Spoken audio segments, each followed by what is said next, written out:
everybody, and welcome to another adventurous, exciting episode of Radiorama, where, as the name implies, I show you how to work on radios and the likes.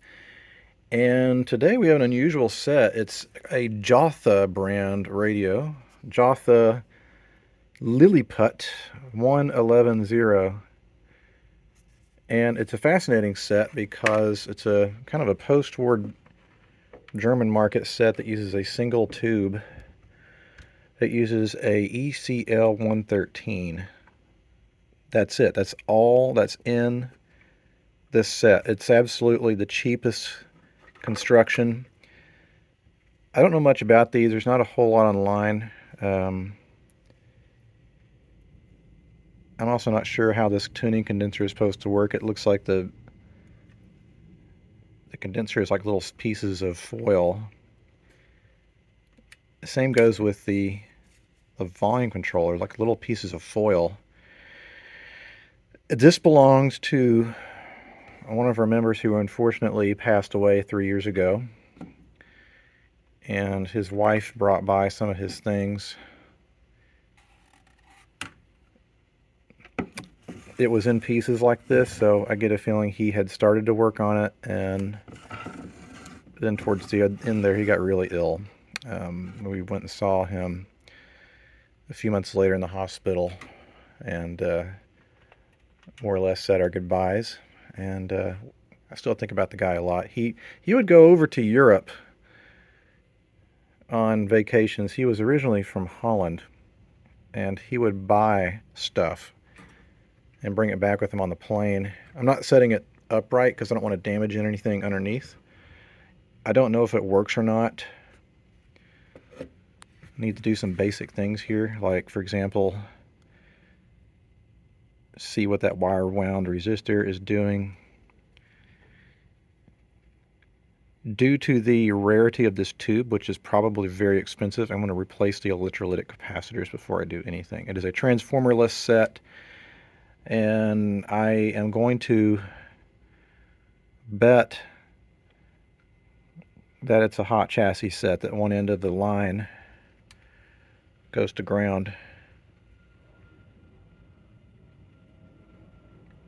Let's see, that's ground there on the other side of this capacitor. And where's that go?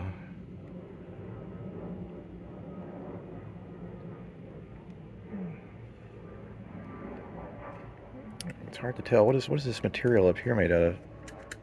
Okay, it's black painted metal.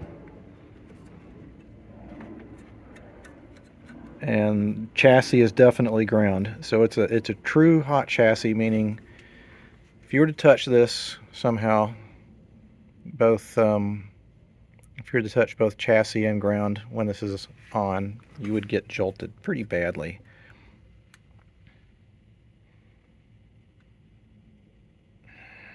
It appears that one end of the switch is disconnected, and I'm not sure why. Unless that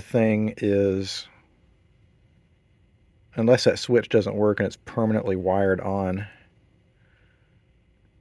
I don't know, but I'm going to check a few things before I get too carried away on this, just to see what I'm getting myself into.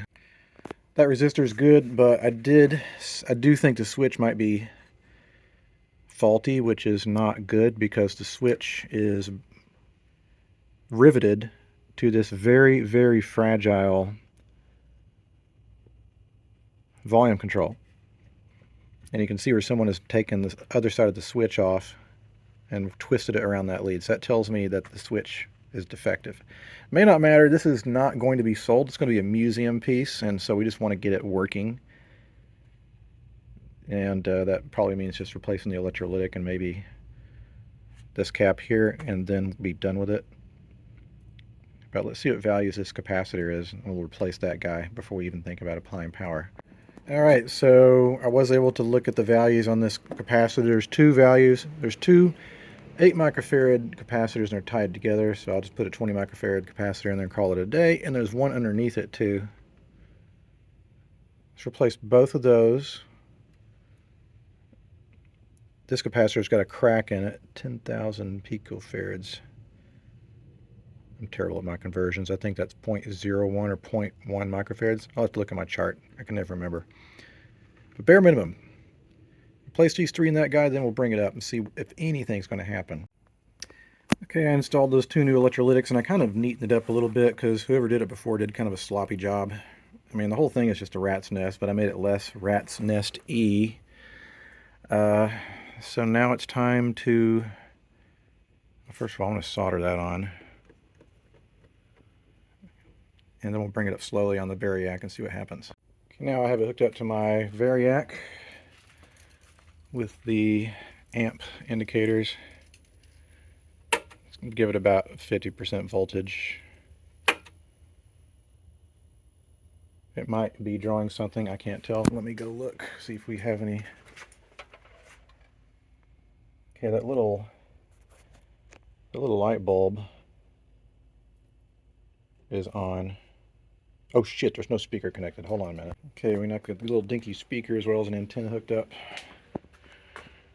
Let's try this again. 50 volts. It's not drawing much. Nothing's shorting, that's good.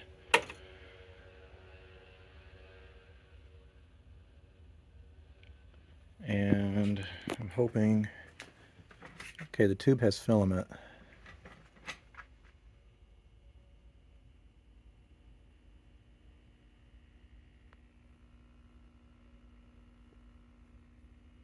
I hear humming.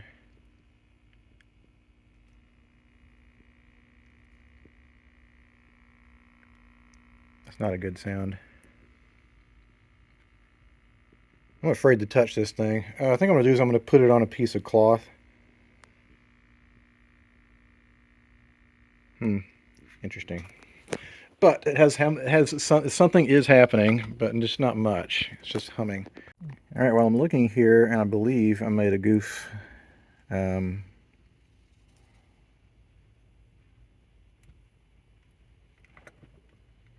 second capacitor is not supposed to go there. It's supposed to go to maybe here, I believe. It's such a jumbled mess. I need to double check the schematic again.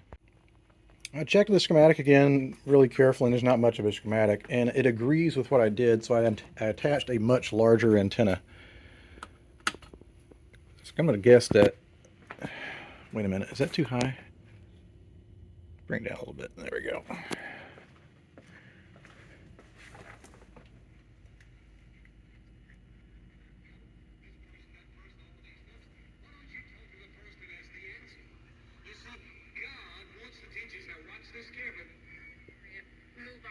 Holy crap, it works.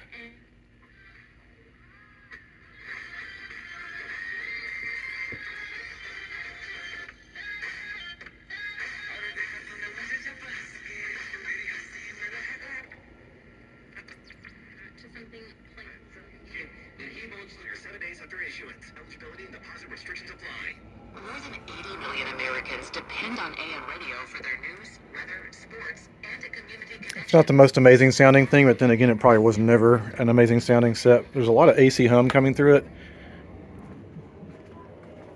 Just probably due to the design of it, but it does need a hell of a long antenna. Now I need to figure out if that switch really is in fact bad. Sometimes you can unstick them by putting a little WD-40 in the this looks exactly like the switches I've seen in a lot of Telefunkens, which always jam up.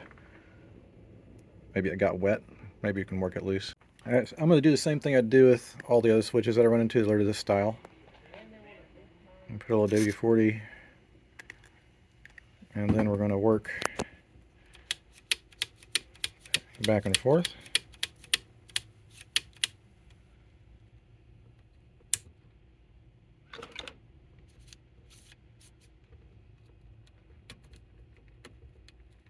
All right. Sometimes you can cheat a little bit and you can heat the contacts up, and what that'll do is they'll telegraph into the switch itself, and if there's any accumulated gunk that needs to melt, then that'll happen. Just get it real hot.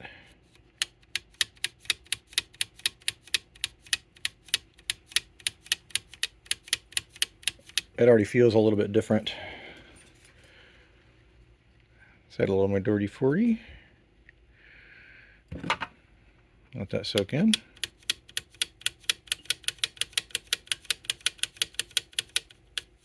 I'll test it with my multimeter. See if we have continuity. That switch is not going to come around, and you know, if it was in any other application I would replace it, but I really can't because it is going through the backside of this very delicate tuning condenser, and I don't want to risk damaging that. Like I said, this is going to be a museum radio and maybe turned on rare occasion. It'll just have to be plugged in directly, and that's how we're going to turn it off and on. Kind of hate it, but that's how it's going to have to go with this guy. I'm just curious. Let me try one more thing on this. I found that the volume control doesn't do much.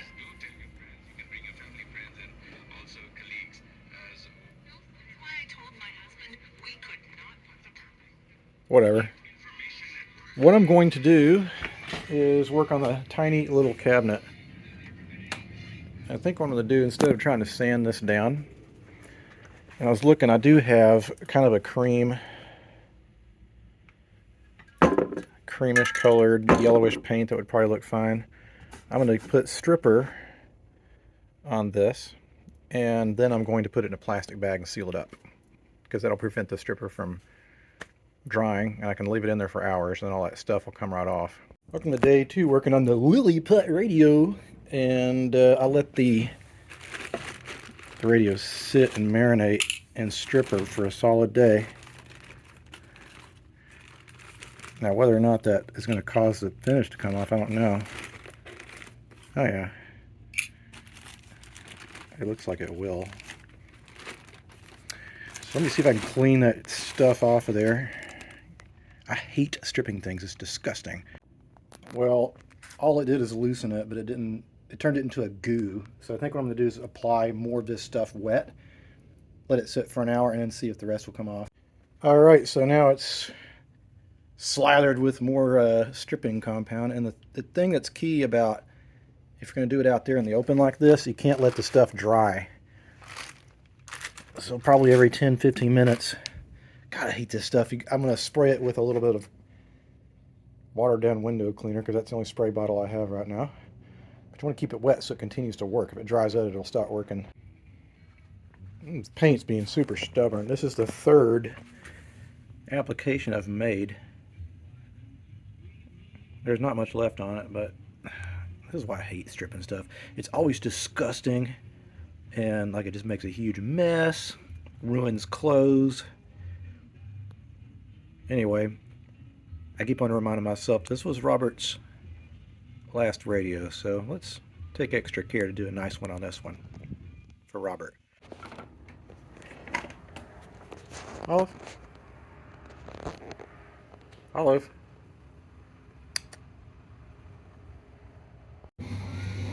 Welcome to day number 3, I think, of working on the Jotha Lilliput radio. I have no idea what this paint was made out of, but it took way more stripper and effort than I have ever spent on a radio.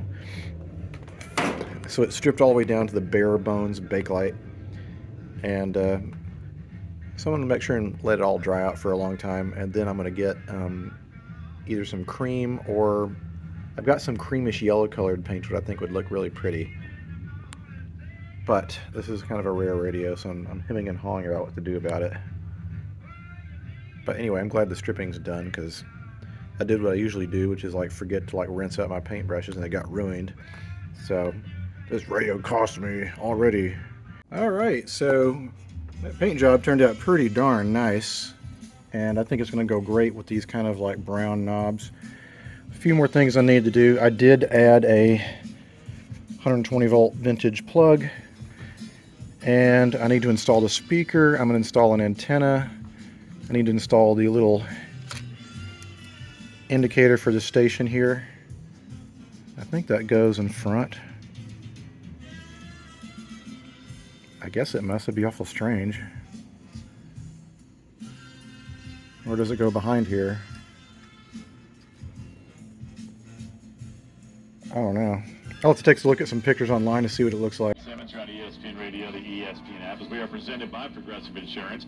Insurance for motorcycles, boats, All right, and so she's back together protection on the again. road and on Little the lights water. coming on. See how much you can save at 1-800-Progressive and Progressive. Got the back on where it says Jotha, Lilliput. Am I saying that right? Lilliput. Anyway, it's not a very sensitive radio, but that's not really important to me. It's a rare radio, especially for one being in the U.S. And it was just a stopgap measure for people that didn't have the money and wanted a radio. So I think it's kind of neat. We're going to probably keep it for the museum because of its uniqueness. All right, I know this is kind of a short episode, but it makes sense. There's not much to this radio, just a handful of parts. The stripping of the chassis, the stripping of the cabinet took longer than anything. But I'm pretty satisfied with it. I think it looks good. It'll display good. But thanks so much for watching. If you have any questions or comments, you can leave down in the comment section below, and I'll try to get to them. And until the next time a radio comes across my workbench, I'll see you guys next time. Adios.